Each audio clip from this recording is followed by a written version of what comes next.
What's up everyone and welcome back to the MMA Zone. Today, let's get started with Arman Tsarukyan goes off on Ilia Topuria. If you've been following Topuria since he put away Charles Oliveira in June to become the lightweight champion, you know that he's repeatedly scoffed at the idea of fighting Tsarukyan next. And before we continue, make sure to leave a like on the video to help support the channel. So much so, Topuria has said he'd drop the lightweight title if the UFC insisted he fight Tsarukyan. The way Topuria sees it, Tsarukyan needs to win again before he gets another title shot, after withdrawing from a championship bout with Islam Makhachev earlier this year in January, just hours before the card. Well, not surprisingly, Tsarukyan isn't letting Topuria walk all over him in the media and digital space. He recently said this on social media to the champion, who wants to let Ilia know he's not McGregor and that he's making all the champions look bad. Champs fight the #1 contender, but this is the same guy who thinks he's the BMF. How do you say in Spanish? Now, technically speaking, Makhachev is ranked as the #1 contender, but since he's moved up to welterweight, Arman pretty much is the #1 guy, even though he's ranked #2. Late last night,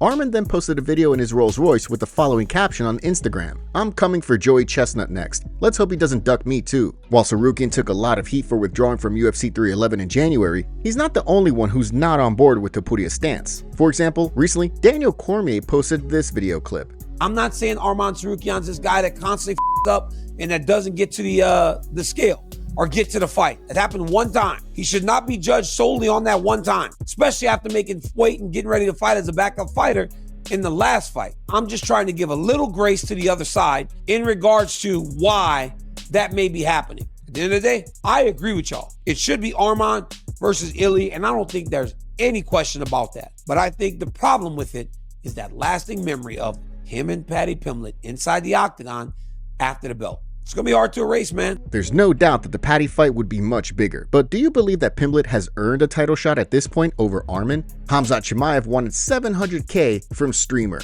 If you want Khamzat Chimaev to appear in a stream or in your video, well, it sounds like you're gonna need to fork over some serious cash. Recently, one streamer, Aiden Ross, claimed Boers would need to get paid what most people don't make in 10 years if we wanted the fighter to appear online with him. Oh, Cobb, I actually want to tell you something really fun. I don't care. I'm gonna air it out, Prismel.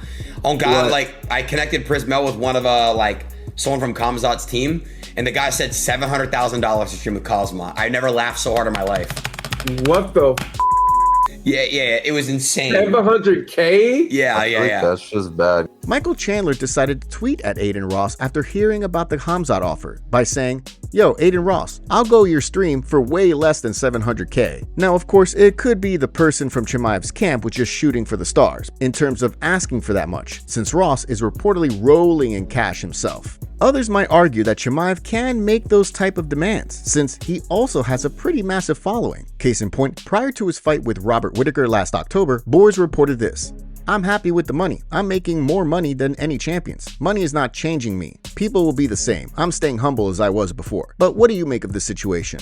Max Holloway reveals sad news on health. A lot of fans are anxiously awaiting to see what comes next for Max Holloway following his thrilling win at UFC 318, but it looks like it's going to be a while before we see Blessed back in the cage. Holloway avenged his 2 previous losses to Dustin Poirier last month by recording a decision win over his fellow legend. Now that Holloway has defeated another top lightweight, there's been no shortage of speculation as to who he'll fight next. But recently, Holloway revealed that he's dealing with an injured hand while discussing his short-term future. Like I said, for me at 55, like I said, there's Oliveira. I mean, if Justin gets the next title shot, that would be cool. If I get the next title shot, I'd be sick. But if you have hopes of me fighting before the end of the year, probably not gonna happen. I see a specialist sometime this week, and I already met with my doctor. Now I gotta go meet the specialist, but things are not looking too up of me fighting one more time this year. So all that fight talk, I guess, is on stilts. So we just get to see how the 55 is gonna plan out. Hopefully Blessed isn't on the sidelines for too long. The former featherweight king also addressed rumors and speculation that he took it easy on Poirier after dropping him in the first round. Holloway, however, says that there's nothing to the conspiracy theory. "I'm like, nah, I wish that was the retirement fight. In my mind, I hit him and was like, oh my gosh, we're getting out of here in 1 round, let's go." What do you think? Do you think there's any chance that Max took his foot off the gas? Sean O'Malley reacts to not being UFC champion. Sean O'Malley is no longer the UFC's bantamweight champ, and while he can't be happy about that fact, Sugar is trying to put a positive spin on it. As you likely know, O'Malley failed to reclaim the bantamweight crown in June, as he was submitted by Merab Dvalishvili in round 3. More recently, the star appeared on Mike Perry's podcast. While doing so, Sugar made light of the fact that he no longer needs to worry about making championship weight or possibly 5-round fights. So you can make that 18, 20-pound cut to 35 real easy. Oh, yeah. To 136 now, though, baby. Oh. Yes, sir. No more champ bull. We got them 3-round banger. Yee! Yeah. Yeah, I'm that's talking about. good. I'm 5-round. O'Malley was kind of joking around in that clip, but the comments are interesting, given the speculation that he could move up to featherweight. For example, prior to Sean's second fight with Merab, his coach Tim Welsh acknowledged the former champion could move up in weight. It's definitely possible. There's still really big fights at bantamweight. Sean's 5'11". He walks around at around 160 pounds. If we took 6-7 months to put 3, 4, 5 pounds of muscle on him, he definitely could hang with a lot of the 145ers. Down the line, I think there are a bunch of really big fights for him at 145, and these weight cuts really are brutal. But what do you think O'Malley should do? Should he stay at bantamweight or move up to 145? Conor McGregor breaks silence on losing appeal and gets sued again. And once again, Conor McGregor is in the headlines. And once again, it has nothing to do with MMA. If you missed it, the controversial fighter's appeal for the verdict that found him liable for an alleged incident with a woman in 2018 has been denied. Following the news, McGregor proceeded to rail against his latest legal problems via social media. Here is some of what he had to say. James Lawrence awarded his clearance. I won't say innocence because we were both long prior to the shakedown awarded this. He was awarded his clearance in a civil trial, but he was not awarded his costs. How incredibly wrong. I fight on with the truth and will continue to defend myself. Ireland, amidst this shakedown, don't let it distract you. You can see what I'm up against here, and we knew this would always be the case. We fight on. And McGregor continued to insist he's not guilty via another post. The trial had began, and it was just her story out there, and when she was caught in lies, and before I had even a chance to respond, they asked me to settle. I said no chance. The truth, and only the truth, shall set you free. But McGregor's legal troubles stemming from the alleged incident, which reportedly sparked widespread outcry in his native Ireland, are not over. According to a report from the Irish Mirror, the alleged victim, Nikita Hand, is suing her former neighbors and McGregor for aggravated and punitive damages, as well as costs. Hand's former neighbors had reportedly claimed that they witnessed her in an altercation with her now ex-partner following the alleged incident with McGregor. Ultimately, however, they withdrew their sworn affidavits on the opening of the appeal. In the story, Hand was quoted saying, "I'm deeply grateful for everyone who supported me, believed in me, and stood by my side during this long and painful journey. This appeal has traumatized me over and over again. Being forced to relive it, what has happened has had a huge impact on me. For every survivor out there, I know how hard it is, but please don't be silent. You deserve to be heard. You also deserve justice. Today, I can finally move on and try to heal. Thank you." It's almost certain that this isn't the last we hear about this situation. UFC updates. Now let's take a look at some UFC and fight updates. The MMA Scientist is reporting that featherweights Yi Jia and Weston Wilson will throw hands at the UFC's August 23rd card in Shanghai. Yi Jia is looking to get back on track after dropping a decision to Gabriel Santos in September. The Chinese fighter has gone 3-2 in his last 5. Wilson, meanwhile, has not fought since June of 2024 when he submitted Jeka Saragi. The American is also 3-2 in his last 5. The MMA Scientist also recently reported that Kenan Song will no longer fight Kiefer Crosby at UFC Shanghai. Stepping in for Song is Tayaleki Nurajai. Crosby is looking to get back on track after dropping back-to-back bouts to Sam Patterson and Kevin Jousset. The American is 3-2 in his last 5. China's Nurajai will be making his Octagon debut, as noted by Chris Presnell. The welterweight has won 5 in a row.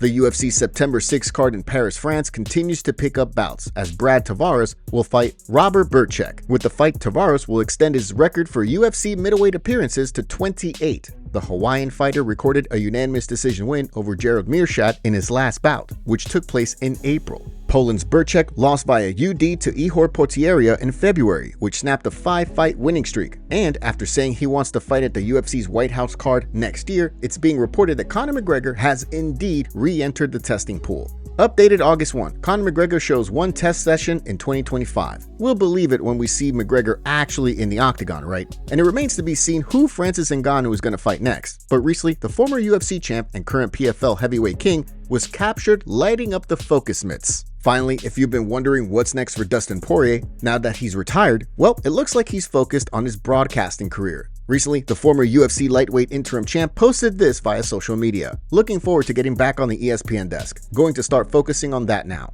Are you looking forward to seeing Poirier at the broadcast desk more? What's up, guys?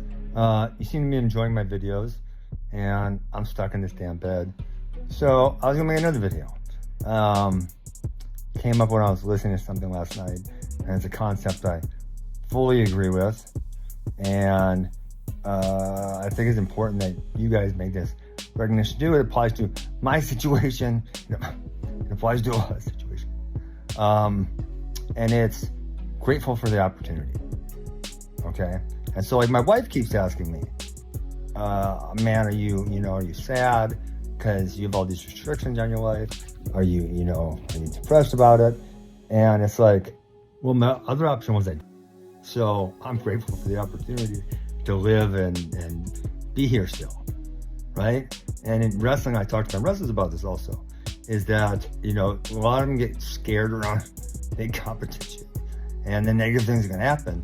But it's like, well, you guys earned this. You should be grateful for the opportunity. Another way to look at this is obstacle versus opportunity, or obligation versus opportunity.